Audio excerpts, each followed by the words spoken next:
Hello, listener. The fact you hear this means you're alive. If you're new here, consider subscribing and comment below. Where you're listening from, you must subscribe because every single subscribe helps me donate $1 to those who sacrifice for our country. Let's begin the story. I've been working the night shift at Apex Fitness for 7 years now. Most people think 24-hour gyms are a marketing gimmick, but you'd be surprised how many people show up between midnight and dawn. Insomniacs. Night shift workers. People running from something they can't name. The gym sits on the edge of town, wedged between a closed-down grocery store and a storage facility. I took the job when I was 25, desperate for work that didn't involve dealing with customers during daylight hours. The pay was decent. The work was easy. Show up at 10 p.m., leave at 6 a.m., make sure nobody steals equipment or passes out on the treadmills. For the first few months, I barely noticed him. Just another regular in a sea of familiar faces. But sometime around month 4, I started paying attention. He always arrived at exactly 3 o'clock in the morning. Not 3:05 or 2:58. 3 a.m. Sharp. His name was Klaus. At least, that's what his membership card said. Klaus Bergman. He was maybe 40 years old, with short dark hair graying slightly at the temples, and the lean build of someone who'd been running their entire life. He never spoke to me beyond a polite nod when he scanned his card. Never used the locker room. Just walked straight to treadmill number 7 and ran for exactly 1 hour. I remember the first time I thought something was off. It was a Tuesday morning in late October. Klaus finished his run at 4 o'clock like always, and as he walked past the front desk, I noticed he wasn't sweating. Not a drop. After an hour of running at what looked like an 8-minute mile pace, his shirt was completely dry. I told myself he was just one of those people. You know the type. Genetically blessed. But something about it bothered me. The gym had maybe 15 regular night shifters. I knew most of them by name. There was Petra, a nurse who worked 12-hour shifts at the hospital and came in around 1 a.m. to decompress. Anton, a college kid who studied between sets. Sophia, an older woman who did water aerobics in our small pool at 2 in the morning because she said it helped her arthritis. And then there was Klaus. Always alone. Always silent. Always on treadmill 7. One night in November, I asked Petra about him. She was at the front desk getting a towel, and I gestured toward Klaus, who was already 20 minutes into his run. "You ever talk to that guy?"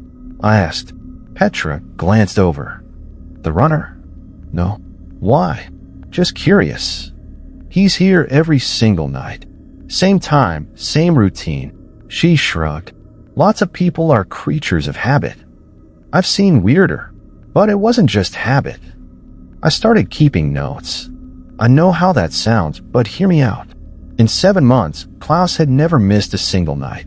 Not one. Not for holidays, not for the blizzard that shut down half the city, not even the night the power went out and we ran on emergency generators. He was always there. 3 a.m. Treadmill 7. 1 hour. I mentioned it to my manager, Victor, when he stopped by one morning to drop off paperwork. Victor was in his 60s, a former bodybuilder who'd owned the gym for 30 years before selling to the corporate chain. He still came by occasionally, checking on things like he couldn't quite let go. Klaus Bergman. Victor frowned. That name sounds familiar. Tall guy, dark hair, always runs at 3 a.m.? Victor's frown deepened. How long has he been a member? I've seen him since I started. So at least 7 months. Probably longer. Victor pulled out his phone, made a note. "I'll check the old records. Let you know what I find." He never called me back. Winter came. The nights got colder, darker. Fewer people showed up during my shift. By January, some nights it was just me and Klaus, alone in 8,000 square feet of equipment and mirrors. I started watching him more closely. I couldn't help it. The way he moved was too consistent, too perfect. His stride never varied. His breathing never changed. He stared straight ahead at the wall, never looking at the TV screens or his phone or anything else. Just running. Always running. One night, January 17th, around 3:15 in the morning, I walked over while he was mid-run. I pretended I was checking the equipment, making sure the machines were functioning properly. As I got closer, I noticed something that made my skin crawl. His feet weren't quite touching the treadmill belt. I mean, they were. Obviously, they were. You can't run on air. But there was something wrong with the way he moved, like he was slightly out of sync with the machine beneath him. Like he was running on a treadmill that existed half a second in the future. I stood there for maybe 30 seconds, watching. Klaus didn't acknowledge me. Didn't even glance over. Just kept running, his expression blank, his eyes focused on nothing. I went back to the front desk and pulled up his membership file on the computer. Klaus Bergman. Date of birth, March 4th, 1978. That made him 45 years old. He looked 40, maybe 42 at most. Nothing too unusual about that. But then I noticed the membership start date. September 9, 2006. 17 years ago. I pulled up the photo from his original membership card. It took some digging through archive files, but I found it. The photo showed Klaus, or someone who looked exactly like Klaus, standing in front of the same gray backdrop we still use for membership photos. Same dark hair with gray at the temples. Same lean build. Same expressionless face. 17 years ago, and he looked identical. I didn't sleep well that day. I kept thinking about the photo, about the way Klaus ran, about 17 years of 3 a.m. sessions. When I came back that night, I was determined to talk to him. To ask questions. To figure out what was happening. Klaus arrived at 3 o'clock exactly, like always. He scanned his card, nodded to me, walked to treadmill 7. I let him run for 15 minutes before I approached. "Excuse me, Klaus."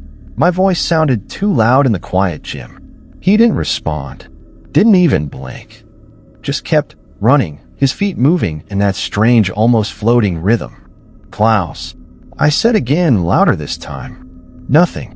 It was like I didn't exist. Like he couldn't hear me, or see me, or acknowledge my presence in any way. I reached out, thinking I'd tap his shoulder, but something stopped me. Some instinct. Some deep animal part of my brain screaming, "Don't touch him." I pulled my hand back. That's when I noticed the counter on the treadmill. It was tracking his distance, his time, his calories burned. All normal. Except the heart rate monitor. The little LED display, where your pulse shows up when you grip the handles. It read 0. No heartbeat. Nothing. I backed away slowly, returned to my desk. For the rest of his run, I watched him on the security monitors. At exactly 4 o'clock, he stopped. Stepped off the treadmill. Walked toward the exit. Scanned his card on the way out. The door chimed, and he was gone. I checked the treadmill after he left. It was cold to the touch, like it hadn't been used in hours. The belt had a thin layer of dust on it. I called in sick the next night.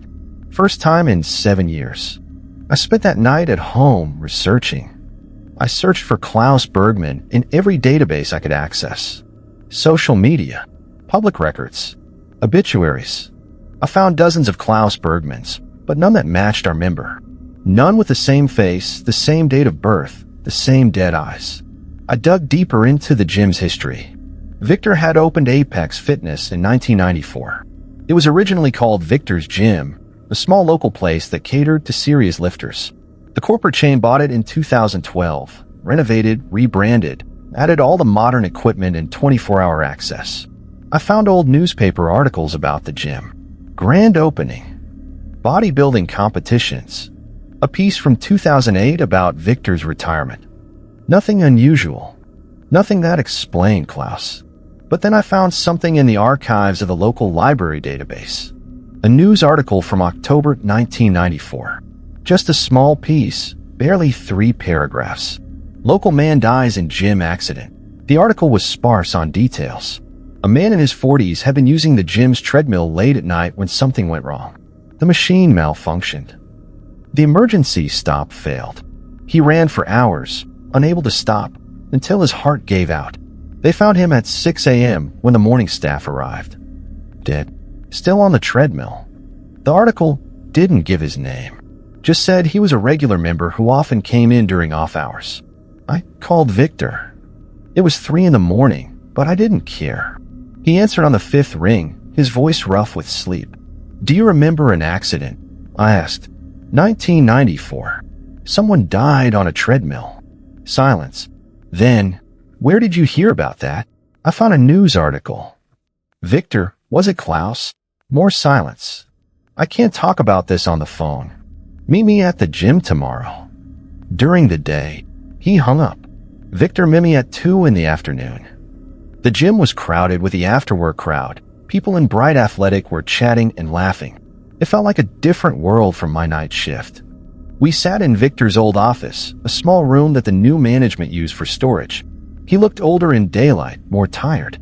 His name was Klaus Bergman, Victor said quietly. He was one of my first members. Signed up in September '94, right after I opened. Nice guy. Quiet. Came in every night at 3 a.m. Said he couldn't sleep, might as well work out. What happened? Victor rubbed his face. The treadmills back then, they weren't like the ones we have now. Digital, sensors, automatic stops. These were basic. Mechanical. On October 23rd, Klaus came in for his usual run. I wasn't here, it was just the night guy, a kid named Roman. Around 4 a.m., Roman heard a strange noise, like grinding metal. He went to check and found Klaus still running. The treadmill had seized up, but Klaus didn't stop. Couldn't stop. It was like he was locked in. I felt cold despite the warm office. How long? Roman said he tried to help him off, but Klaus pushed him away. Kept running. Roman called an ambulance, but by the time they arrived, Victor trailed off. Heart attack. They said he'd been running for over 3 hours straight. The treadmill had literally worn through the belt. But Klaus never stopped. That doesn't explain why he's still here. Victor looked at me. After he died, strange things started happening. Equipment turning on by itself. Treadmill 7, same one Klaus always used, running empty. And then people started seeing him. Not every night at first, but eventually every night at 3 a.m. Running. Always running. Why didn't you close? Why didn't you tell anyone? I tried, but every time I thought about it, something stopped me. And the thing is, Klaus never hurt anyone. He just runs. So I learned to live with it. When the corporate chain bought the gym, I thought maybe he'd leave. But he didn't. He just kept showing up. I thought about the past 7 years. All those nights watching Klaus. Does he know he's dead? Victor shook his head. I don't think so. I think he's still running that same hour. October 23rd, 1994, 3 to 4 a.m. Over and over. Trap. I went back to work that night. I told myself I could handle it. Klaus was harmless. Just a ghost stuck in a loop. But knowing the truth made everything different. Made every shadow darker, every sound louder. Klaus arrived at 3 a.m. exactly. Scanned his card, or the ghost of his card. Walked to treadmill 7. Started running. I stayed at my desk, trying not to watch. But my eyes kept drifting to the monitors. To that lone figure on the treadmill, running toward nothing, running from nothing, just running. At 3:45, the front door opened. A new member.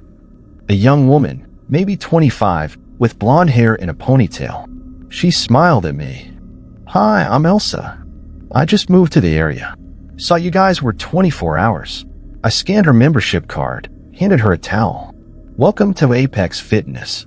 She headed toward the cardio section. Toward treadmill 7. I should have stopped her. Should have warned her.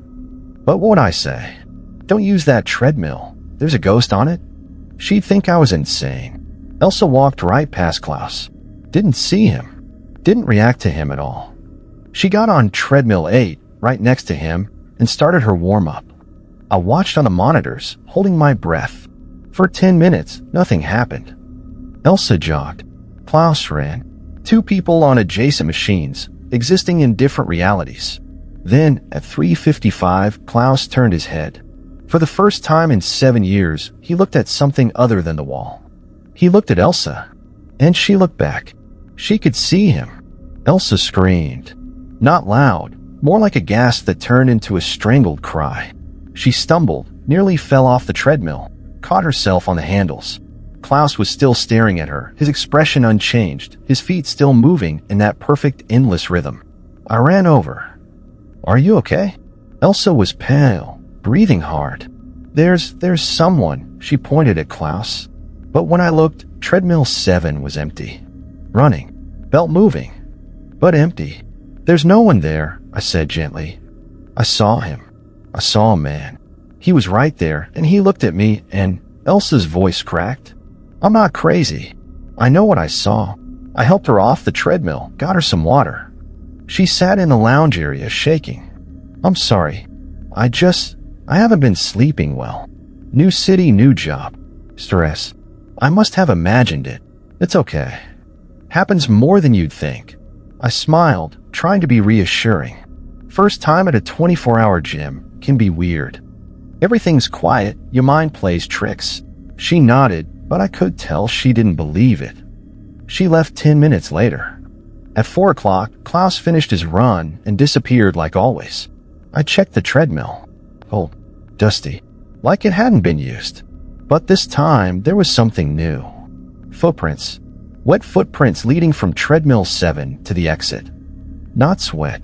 Something else. Something dark. I touched one. My finger came away red. Blood. I cleaned it up before anyone else could see. Didn't report it.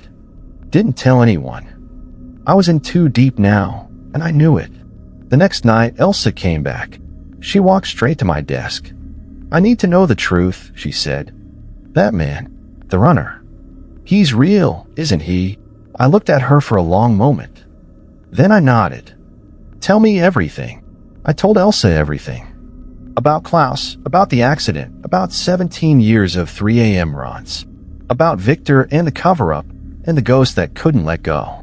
She listened without interrupting, her face growing paler with each detail. When I finished, she was quiet for a while. Then, why did he look at me? I don't know. You're the first person I've ever seen him acknowledge. Maybe because you could see him, but why can I see him? I didn't have an answer for that. Elsa came back every night that week. She'd arrive around 2:30, work out for a bit, then wait for Klaus. He appeared at 3 a.m. like clockwork, but he never looked at her again. Never acknowledged her. Just ran his endless hour. Maybe it was a fluke, Elsa said on the 5th night. A one-time thing. But I didn't think so. Something had changed that night. Klaus had seen her. Had broken his pattern for the first time in nearly 30 years. That meant something. On Saturday night, Elsa brought a friend. Margot, another new transplant to the city. I watched on the monitors as they both stood near treadmill 7 at 3 a.m. waiting. Klaus appeared. Started running. Margot jumped, grabbed Elsa's arm. Oh my God, I see him. You weren't kidding. 2 people. 2 witnesses who could see what everyone else missed. I felt a cold certainty settle in my chest. This wasn't random. Something was happening. At 3:30, both treadmills on either side of Klaus turned on by themselves. The belts started moving, slow at first, then faster. Faster than any setting allowed. The machines were screaming, motors overheating, but they didn't stop. Elsa and Margot backed away. I ran over, tried to hit the emergency stops. Nothing worked. The treadmills just kept accelerating, belts moving so fast they were blurring. At exactly 4 o'clock, Klaus stopped running. The machines shut off instantly. Silence. Klaus turned to look at me. Really look at me. For the first time ever. His lips moved. No sound came out, but I understood. Help me. I called Victor at 4:30 in the morning. Klaus spoke to me. He's trying to communicate. We need to figure out how to help him. Victor's voice was heavy. I tried. For years I tried. Brought in mediums, priests, paranormal investigators. Nothing worked. Klaus is stuck. There's no helping him. There has to be something. Listen to me carefully, Victor interrupted. Leave it alone. The more attention you give him, the stronger he gets. I've seen it before. People who try to help him, they get pulled in. 3 of my night shift guys quit after they started seeing him. One had a breakdown. Another, he paused. Another started running. Every night at 3 a.m. Couldn't stop himself. Eventually, his heart gave out. Just like Klaus. My blood went cold. You're saying he's dangerous? I'm saying he's desperate. And desperate ghosts do desperate things. Don't engage with him. Don't try to solve this. Just do your job and ignore him. But I couldn't. Not anymore. Not after seeing him mouth those words. Not after seeing the fear in his dead eyes. I spent the weekend researching. I talked to Elsa and Margot. We formed a plan. If Klaus was trapped in a loop, maybe we could break it. Maybe we could help him understand what happened, help him let go. Monday night, we were ready. Elsa, Margot, and I stood near Treadmill 7 at 2:50 a.m. We'd printed out the old newspaper article about Klaus's death. We had photos from his membership file. Evidence. Proof. At 3 a.m., Klaus appeared. He didn't scan his card this time. Just materialized on the treadmill, already running. Elsa held up the newspaper article. Klaus, you need to see this. You need to know what happened. He didn't look at her. Just kept running. You died, I said. October 23rd, 1994. This treadmill malfunctioned. You couldn't stop. Your heart gave out. Still nothing. Margot stepped closer. You've been running for almost 30 years. You're stuck. But you don't have to be. You can let go. Klaus's rhythm changed. Just slightly. A half step off. Then back to normal. But we'd gotten through. I knew we had. For the next hour, we talked to him. Explained. Pleaded. Showed him evidence. His expression never changed, but small things shifted. His breathing pattern. The angle of his head. The tension in his shoulders. At 4 o'clock, he stopped running. But he didn't disappear. He stood there on the treadmill, staring at us. Then he opened his mouth and screamed. The sound wasn't human. It was mechanical, grinding, like metal tearing through metal. The scream of a machine breaking down. The lights flickered. Every treadmill in the gym turned on at once, belts accelerating, displays showing impossible numbers. 10,000 calories burned. 50 miles per hour. Heart rates in the thousands. Klaus was still screaming. His body was changing, becoming less solid, more transparent. I could see the wall through him now. But his scream grew louder, more desperate. We need to get out. Margot shouted over the noise. But Elsa stood her ground. No, he's trying to tell us something. She was right. This wasn't anger. It was terror. Klaus was terrified. The scream cut off abruptly. Every machine went silent. Klaus stood on the treadmill, more solid now, but different. His eyes were focused, aware. He looked at each of us in turn, and I saw recognition there. Understanding. Klaus. Elsa's voice was gentle. Can you hear us now? He nodded. A single, deliberate movement. Do you understand what happened to you? Another nod. Do you want to leave? Klaus's face contorted. He shook his head violently. No. Then he pointed at the treadmill beneath his feet, pointed at the clock on the wall, made a circular motion with his hand. Again. He's trying to show us something, I said. Something about the loop. About why he's stuck. Klaus pointed to himself. Then to the treadmill. Then to the exit. Then back to himself. The sequence repeated. Him. Treadmill. Exit. Him. You're not alone, Margot whispered. There's something else here. Something keeping you trapped. Klaus nodded frantically. Then he pointed behind us. We turned. Standing at the front entrance was a figure. Tall, dressed in old gym clothes from the 90s. His face was in shadow, but I could feel his gaze. Cold, patient, waiting. Who is that? I asked, but I already knew. The night shift worker Victor had mentioned. Roman, the one who'd found Klaus, the one who'd let him die. Roman didn't move, just stood there, blocking the exit. Klaus had stepped off the treadmill now, standing between us and the figure at the door. Victor said Roman called for help, I said quietly. But that was a lie, wasn't it? Klaus nodded. Elsa's voice was shaking. Roman didn't call anyone. He watched Klaus die. Why? Klaus turned back to the treadmill. He pantomimed running, then clutched his chest, pointed to Roman, made a motion like taking something. He stole from you, Margot said. While you were dying, he robbed you. Klaus nodded. I thought about the story Victor had told, about Klaus running for hours, unable to stop, Roman trying to help. All lies. Roman had been there, but he hadn't helped. He'd watched Klaus run himself to death, had waited for him to collapse, had taken whatever he could from Klaus's belongings. And then he called it in as an accident. Roman's dead too, I said. Isn't he? Klaus nodded again. The figure at the door finally moved, stepped forward into the light. I could see his face now. Young, maybe 25. Exactly how he would have looked in 1994. His expression was blank, empty, but his eyes were full of malice. Roman opened his mouth. His voice sounded like it was coming from underwater, distorted and cold. He won't leave. I won't let him. We run together. Forever. You're keeping him here, Elsa said. You're the reason he can't move on. Roman smiled.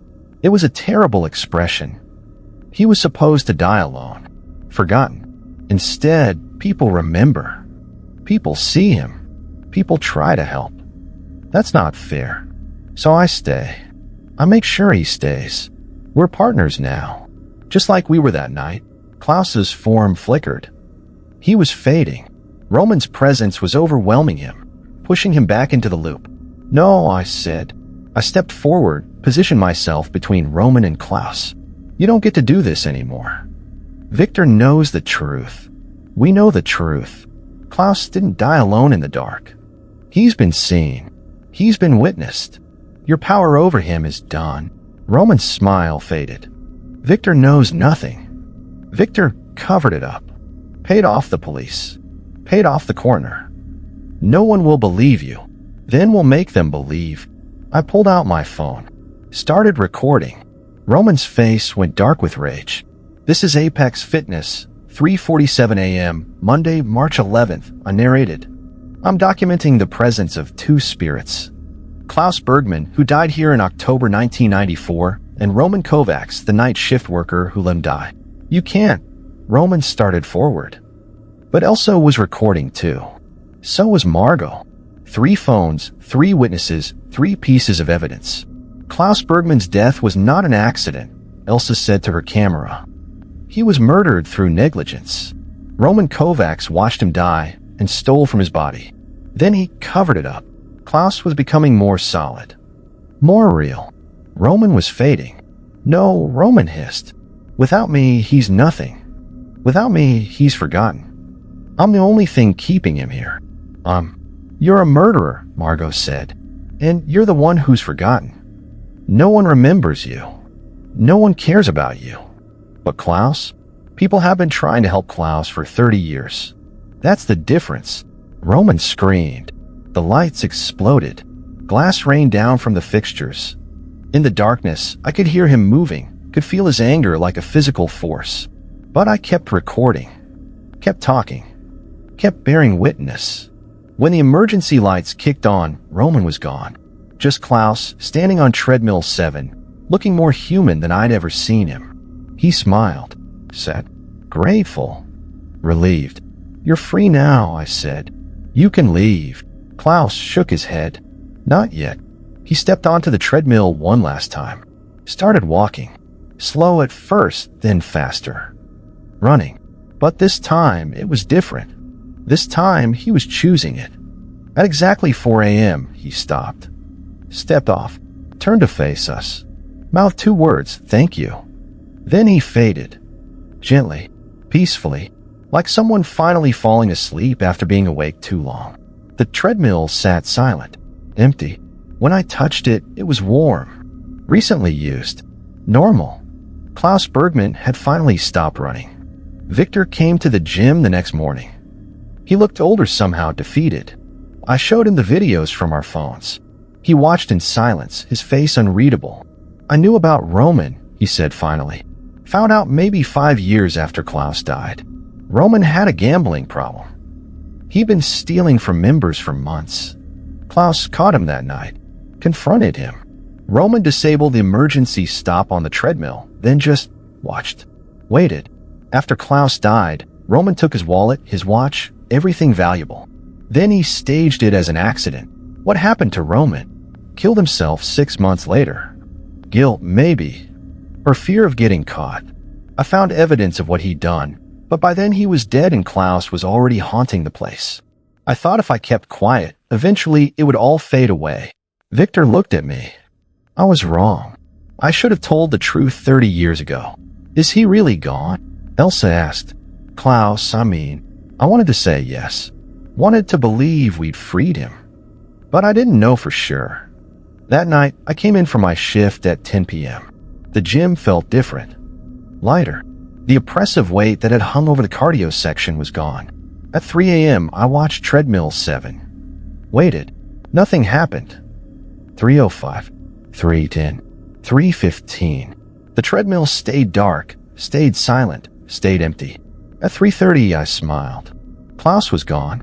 Really gone. We'd done it. Then, at 3:45, the treadmill turned on by itself. My heart sank. No, we'd freed him. We'd witnessed the truth. We'd broken the loop. I walked over slowly, dreading what I'd see. But treadmill 7 was empty. Just running on its own, belt moving at a slow, easy pace. The display showed a single message, letters appearing one at a time across the screen. Thank you. Then it shut off. That was the last time the treadmill ever activated on its own. Klaus was truly at peace. But Roman was a different story. It's been 3 months since Klaus left. The gym is quieter now, more peaceful. Elsa and Margot still come in regularly. We've become friends, bonded by that strange night. Victor retired for real this time, sold his remaining shares in the company, and moved to Florida. Before he left, he told me one more thing. There were others, he said. Before Klaus, before Roman. This building has a history. People die in gyms more often than you'd think. Heart attacks, strokes, equipment malfunctions. But most of them move on. Klaus was stuck because of Roman. And now that Klaus is gone, Roman has no anchor. He's just drifting. I didn't think much about it until 2 weeks ago. I was doing my usual rounds at 2 a.m. when I noticed someone in the weight room. A young man, maybe mid-20s, doing bench presses. I didn't recognize him, but we get new members all the time. At 3 a.m., he was still there. Same exercise, same weight, same mechanical rhythm. I checked the membership system. No one had scanned in after midnight except the regulars. I walked over to the weight room. The man was gone, but the bar was still loaded, still moving slightly like someone had just put it down. Last week, Petra mentioned seeing someone in the pool at odd hours. A man doing laps. When she looked again, the water was still, but ripples moved across the surface in perfect lanes. And 3 nights ago, Anton swore he saw someone on the rowing machine at 3:30 a.m. Same description every time. Young guy, dark hair, empty expression, moving with mechanical precision. When Anton approached, the figure vanished. I checked the old employment records. Found Roman's employee photo from 1994. Showed it to Petra and Anton. They both confirmed. That was him. That was the man they'd seen. Roman is still here. Still trapped. But without Klaus to torment, he's lost. Searching. Looking for a new anchor. A new victim. A new person to bind to this place. And I think he's found one. Last night, I started feeling strange around 2 a.m. Restless. Anxious. Like I needed to move, needed to exercise, needed to push myself. At 2:30, I found myself walking toward the cardio section. Toward treadmill 7. I caught myself before I stepped on. Realized what was happening. Roman wasn't haunting the equipment anymore. He was haunting the people. Looking for someone to replace Klaus. Someone to trap in an endless loop. Someone who works nights, who's always here, who's witnessed too much to leave. Someone like me. I left early that night. Called in sick the next 2 nights. But I can feel it. The pull. The need to go back. The compulsion to run. Every night at 3 a.m., no matter where I am, I feel my legs twitching. Feel my heart rate increasing. Feel the overwhelming urge to move. I'm writing this at 2:47 a.m. on a Thursday. I'm sitting in my apartment, door locked, lights on. In 13 minutes, it'll be 3 o'clock. And I absolutely know that I want to run. Need to run. Have to run. The gym is 10 minutes from my apartment. If I leave now, I could make it by 3:02. Still time to scan in. Still time to claim treadmill 7. I won't go. I'll fight it. I'll resist. But I think about Klaus. 30 years of running. 30 years trapped. And I wonder, did he choose it that first night? Did he think he could stop any time he wanted? Did he believe he was in control right up until the moment he realized he wasn't? It's 2:59 now. My shoes are by the door. My gym card is in my pocket. I don't remember putting them there. The clock turns to 3 a.m. I'm already out the door.